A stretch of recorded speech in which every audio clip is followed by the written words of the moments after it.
Hi everyone, this is Teacher Michelle and welcome to another episode of Unang Math.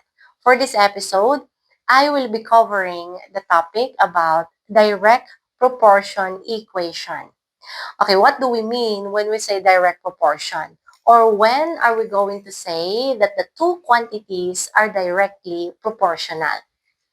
Okay, in the relationship between the two quantities x and y, as the value of x changes, that means increases or decreases. So as the value of x increases or decreases to 2 times, 3 times, 4 times, and so on, the value of y also increases or decreases to 2 times, 3 times, 4 times accordingly.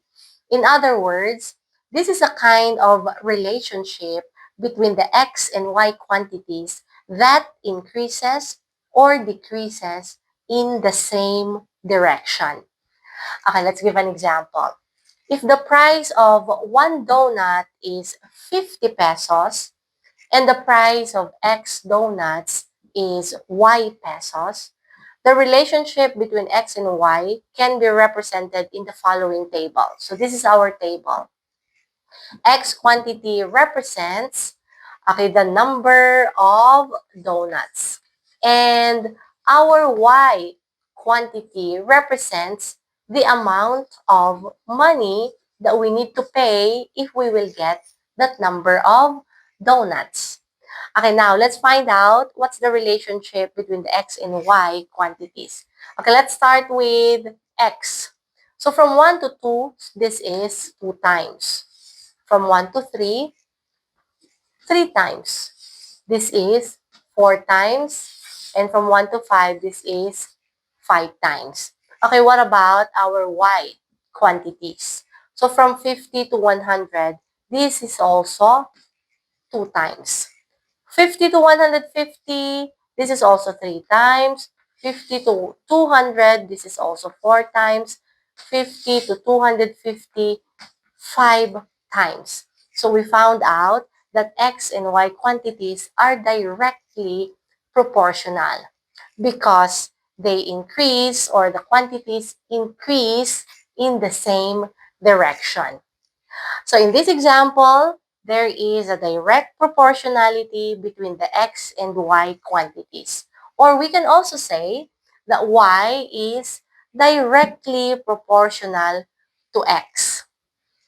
Okay, we can also think that these x quantities, these are the cause or the causes, and y is the result.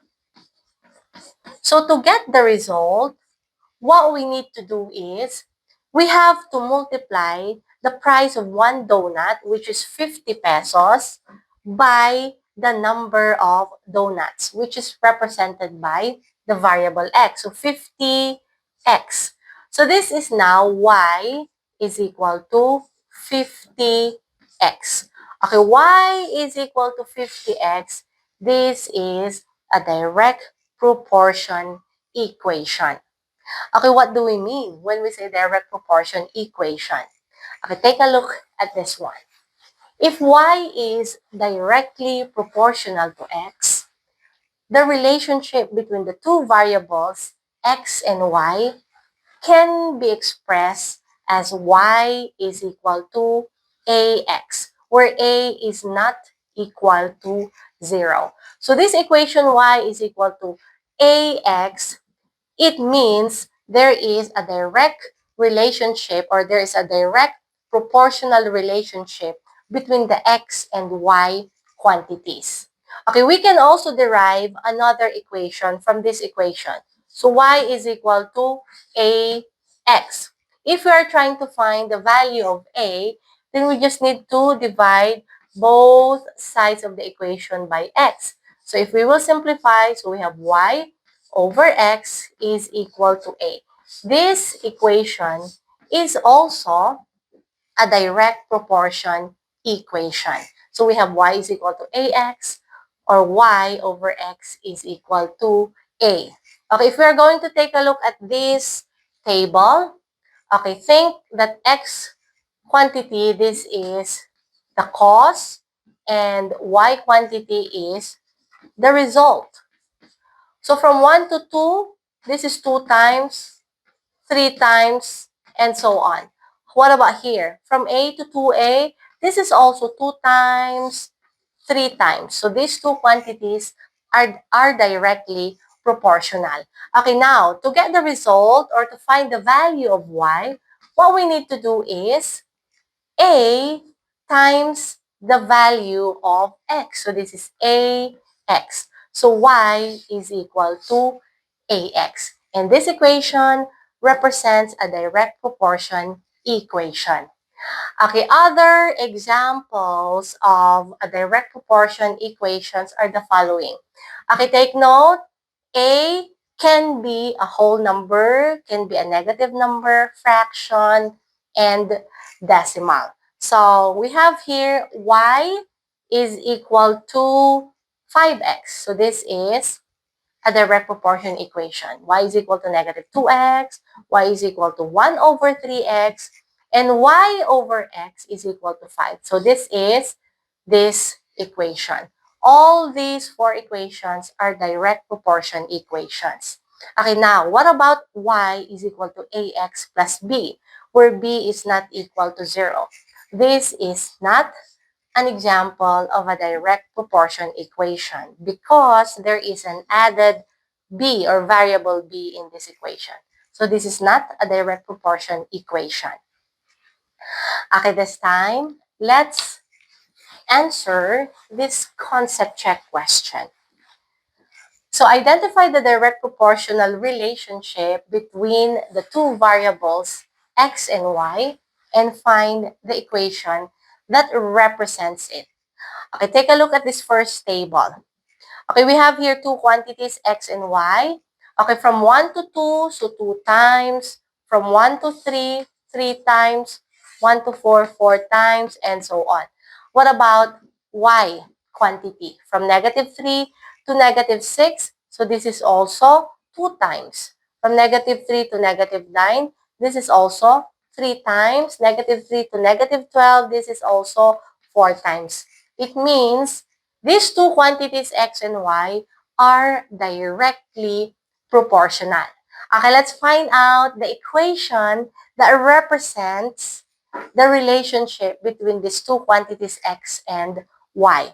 So, since these are directly proportional, okay, so y is equal to, okay, negative 3, and we have to multiply this one by the value of the variable or of the quantity x. So this is y is equal to negative 3x. So this is the equation.